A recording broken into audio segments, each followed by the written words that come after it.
Welcome back to the channel.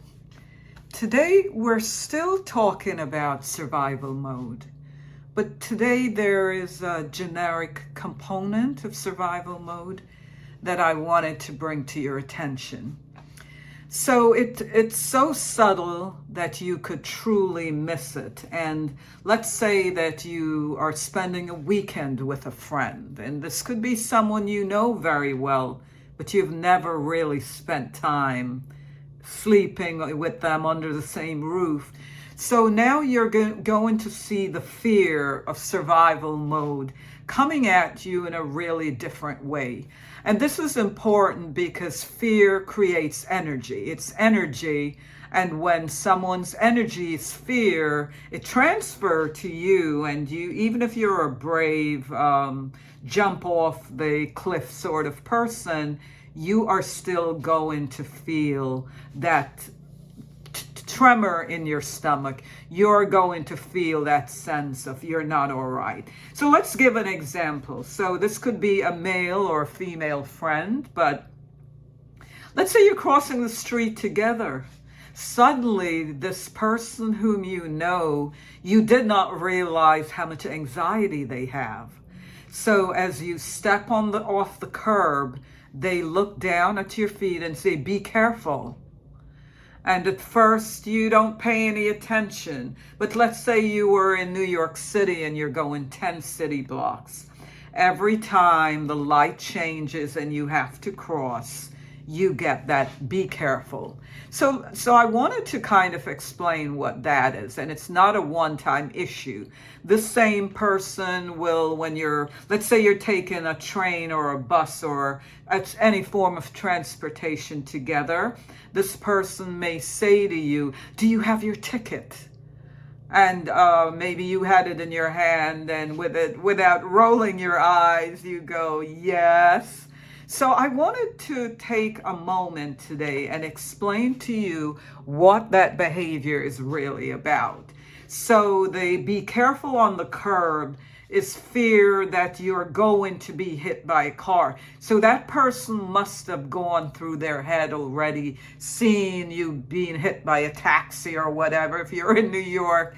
And so this "be careful" is the end result of the image or the mirror in the head of what could happen.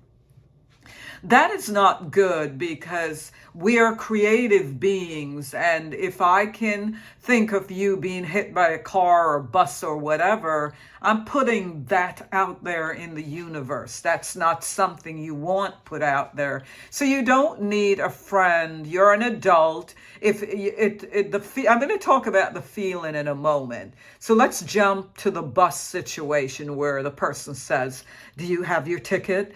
So you have to ask yourself when they say that, what are you feeling? So once again, let's translate what's in their head to say that. They are anxious that you're not prepared, you don't have a ticket, no matter how well they know you, and let's say that you're a very organized person. And they should know this, but at that moment, that's going to disappear. They're going to make it seem as if you're incompetent. But more importantly, what is the feeling we have when people behave that way?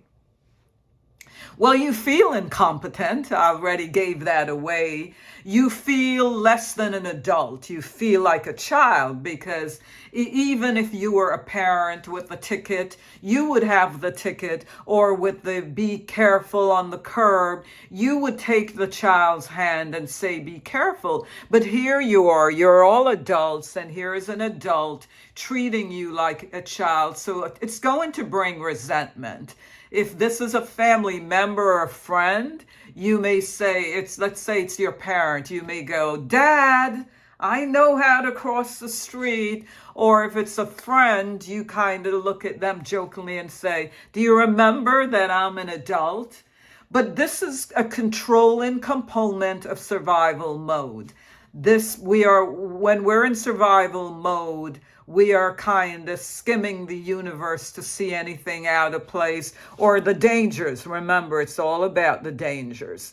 But we'll stop here and we'll continue it in this generic form next time. Have a great, subscribe to the channel so we can do more of this.